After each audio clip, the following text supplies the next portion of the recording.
Make more, paint more, and you will find your style. This might be the biggest flaw in the art world. Empty repetition only drowns out your own voice. It took me 4 years from fine art workshops to the year after MFA to listen closely and finally recognize my own language.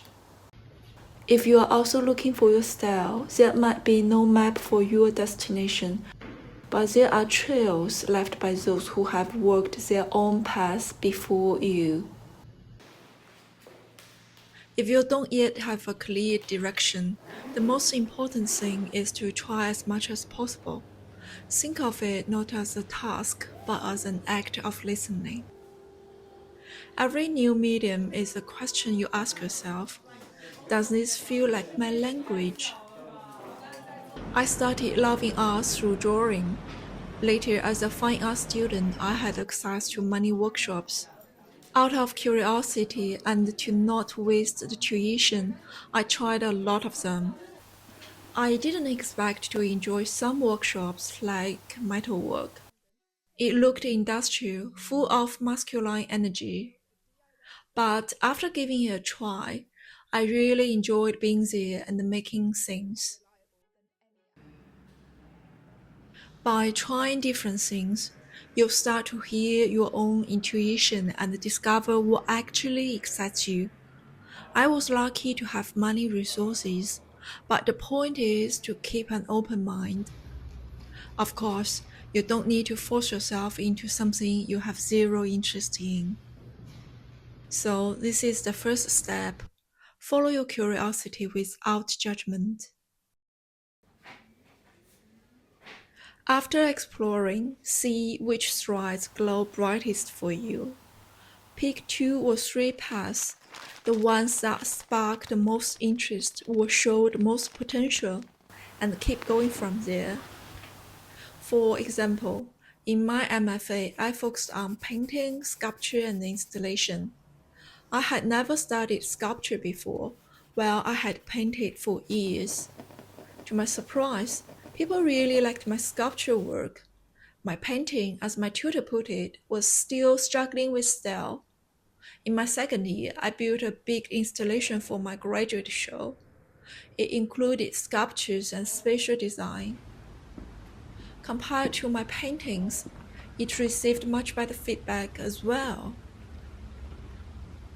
Sometimes your true strength lies somewhere you didn't expect.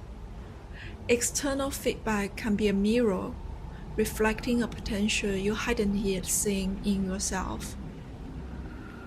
This leads to the second step.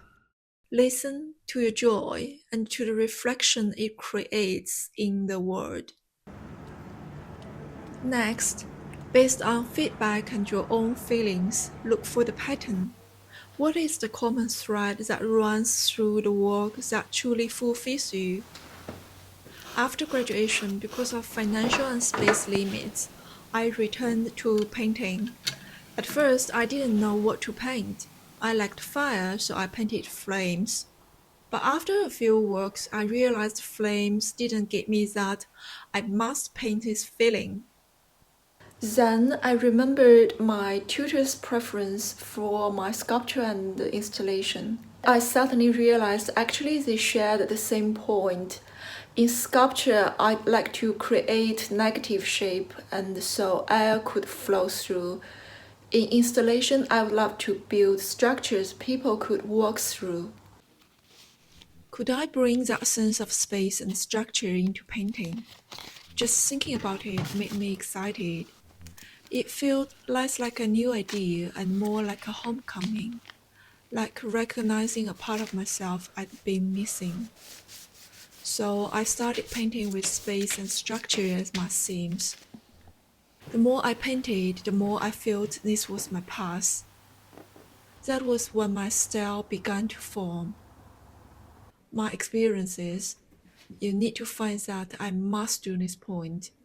It's the work that doesn't feel like work. It's the conversation you can't wait to return to. So the third step is recognition. See the pattern. Next, you need to remove what isn't you.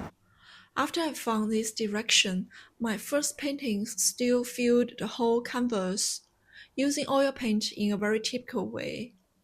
I had the main structure I loved, but I also added lots of extra details just to fulfill the canvas. After a 10-day Vipassana retreat, I started questioning my habits. I asked myself, do I love the act of covering a canvas or do I love the act of building a space? If it's the second, then why am I obeying a rule that has nothing to do with my goal? Your style isn't just about what you add, but what you have the courage to remove. We can't experiment with different media to find what feels best. I tried paper, calico fabric, partial color, and the different primers. In my current series, the structures stand out strongly, the space has more tension, and I feel freer and happier when painting. So the fourth step is refinement. Strip away everything that isn't essential until only your voice remains. I believe my style is not fully mature yet, but it already has a clear identity. At this stage, I'm digging deeper into it. Style is not just a technical issue, it's the mix of interest, feeling, and exploration. The journey isn't about creating something new from nothing. It's about uncovering what was already there, patiently waiting for you to become quiet enough, brave enough to see it. Explore, focus, recognize, and refine. Each step is a conversation between you and your work.